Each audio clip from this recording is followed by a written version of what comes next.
Okay, Ben Carson now holding a press conference in Baltimore. Drop in. There are good things in Baltimore. There are bad things in Baltimore. Baltimore's been in the news a lot lately.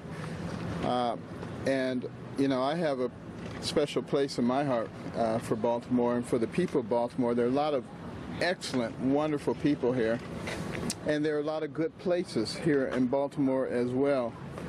But there are problems, and we can't sweep them under the rug.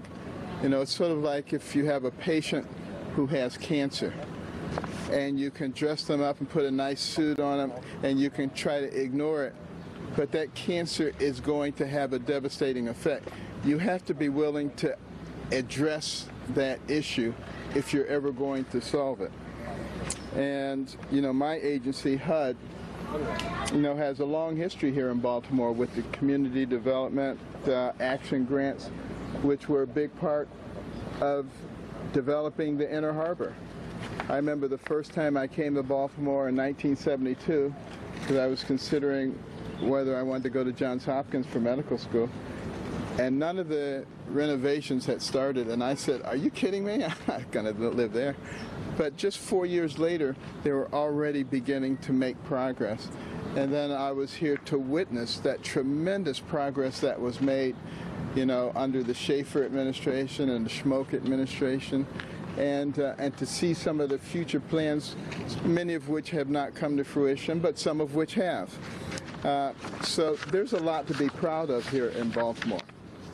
But, you know, also as a pediatric neurosurgeon, you know, I spent a lot of time trying to give the children here in Baltimore a second chance at life, operating for hours and hours, all night sometimes, most of the times being successful, days later being in a dilemma about sending those kids back into some of the neighborhoods that I knew that they came from in East Baltimore and West Baltimore, where there were rats and roaches and mice and ticks, where there was just unabated lead problems that were having devastating effects on the mental development of young people, where there was mold.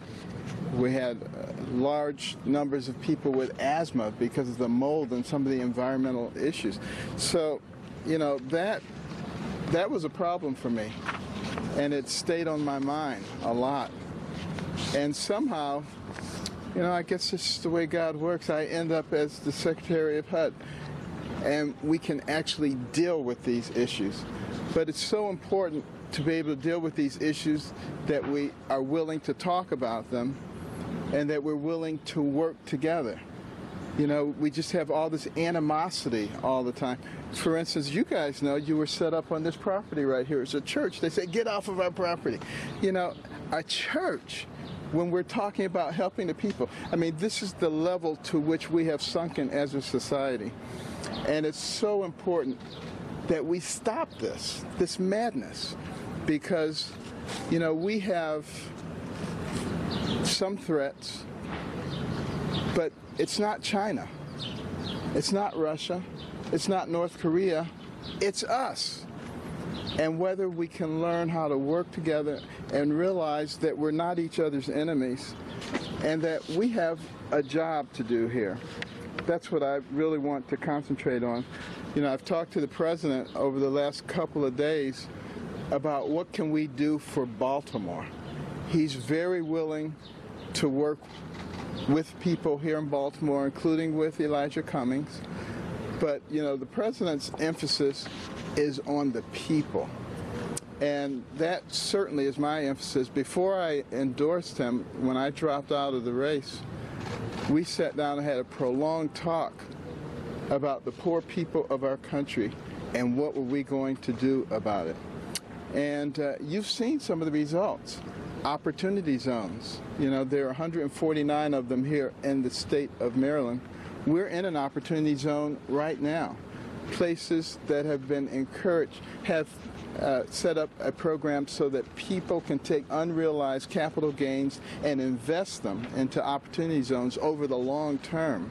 And of course, if people are investing their money over the long term, they're not just going to walk away and be uninterested in what happens. They want a return on their investment, so they will continue to be interested in those areas. And we're already seeing tremendous progress all over the country.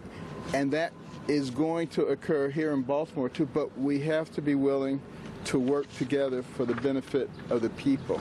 And you look at all the things that are happening nationwide. Manufacturing's coming back, wages are up, unemployment is down. For the first time in recorded history, there are more jobs than there are people looking for jobs. You know, prison reform. You know, I've been very enthusiastic about the prison reform project, and I've gone into some of the reintroduction programs. There was one in Jacksonville, and the employers were actually going into the prisons, establishing a relationship, giving people training and jobs, because that's really the key. We have so many people who enter the penal system with little in the way of education, little in the way of skills. They come out with little in the way of education and skills. What are they going to do? The same thing that got them in there in the first place. So you have to change that dynamic. And, you know, by giving them jobs, they come out, they have a job already. And I sat down and talked to a bunch of the former inmates, and they were dressed beautifully, suits and beautiful dresses, expressed themselves well. And they, when they first started that program, they only had 5 employers who would give jobs to inmates.